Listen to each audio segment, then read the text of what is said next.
Hi, my name's Steve. Welcome to another Mindbomb Training session. Today we're back with the quick tips, and just for a bit of fun I thought we'd have a bit of a tour round. Difficult to get travelling at the moment, I know, for 2021, and it looks like it's going to be the way for most of the year, so let's see if we can have a bit of fun with the different backgrounds.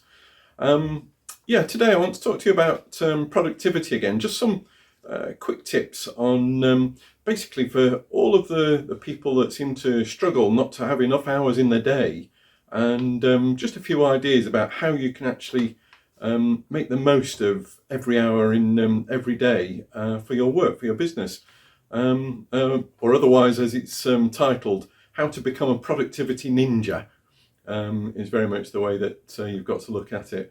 So first quick tip, number one, fill the gaps. So think about all the time that you spend in your day when you're actually waiting for someone else, or especially if you're waiting for call centres, all the time that you're on hold waiting for other people. Think about it in advance and see whether you can actually plan out the other things that you can do to fill those gaps, and make the most of the time, basically. And as soon as you find yourself faced with that kind of time gap, then get multitasking and find something else that you can use to fill the time while you're actually waiting.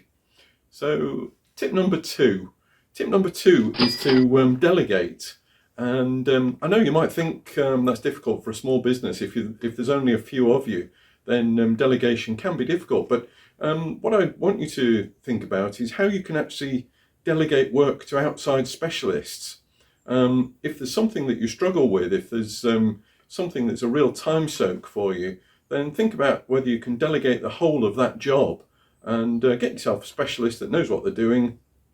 You don't have to relearn the thing every time, and it means that they'll be much quicker. Hopefully they'll do a better job, and yeah, it's off your desk and out of the way. So delegate, look for chunks of work that you can actually give out to third parties, get specialists involved. So, quick tip number three is about the diary. I know that it's a common theme in anything to do with productivity and how to squeeze more time out, but it's just so true. If you can actually run a diary well, it means that you're not thinking about what you've actually got to do next.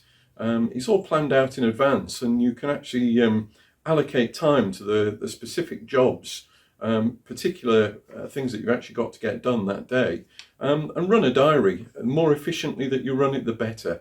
And the more that you'll find less stress, more time that you've actually got to allocate to all the things that you want to get done. So quick tip number four is to avoid social media black holes. We all know it's so easy. Once you get onto whatever your favourite channel is, you can start scrolling around, and all of a sudden you turn around and it's an hour gone. And you can't just do that during the normal course of the day. If you put a time in the diary, fine. If you're doing research for something, if you want to actually find out how whatever else is doing that you're online with, then that's fine. But make a specific time in the diary for it, and make sure that that's what you do.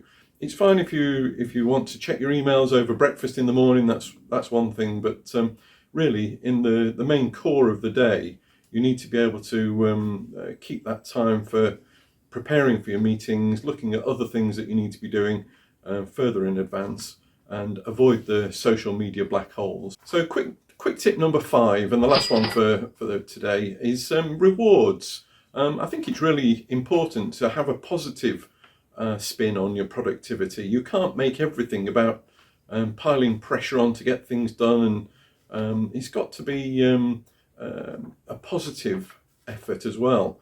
So make sure to reward yourself, and for that matter, other members of the team. If you feel that something's happened and all planned out the way that it should be, then make sure that that's acknowledged, even to yourself.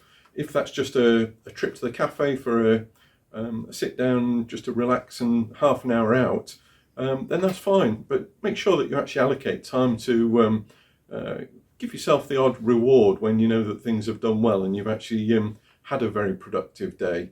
Then it just makes it much more of a positive experience, rather than feeling that you're constantly under pressure about these things. So there you go. Those are my quick tips for today on how to become a productivity ninja and find more hours in the day. I hope it'll be useful for you, and thank you for watching, and I'll see you next time for more business quick tips. Thank you.